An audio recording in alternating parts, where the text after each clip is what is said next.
మీ అమ్మ తీయని గురుతుగా ఇచ్చిన కానుక నీవమ్మా, ఈ పేద హృదయంలో నా ఊపిరివే అమ్మా.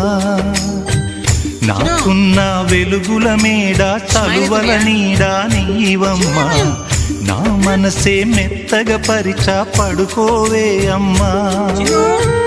అలుపు సొలుపు మాయం చేసే చల్లని తల్లి ఎవరమ్మా, రాజు పేద తేడా లేక ఒడినే చేర్చే నిదురమ్మా. ఊహలలోని లోకంలో ఊయల వంటి కునుకులలో నువ్వు హాయిగా తీయగా అలా తేలిపోమ్మా. జోలాలి జోలాలి జోలాలి, జోల పాడుతా బజ్జో నా తల్లి.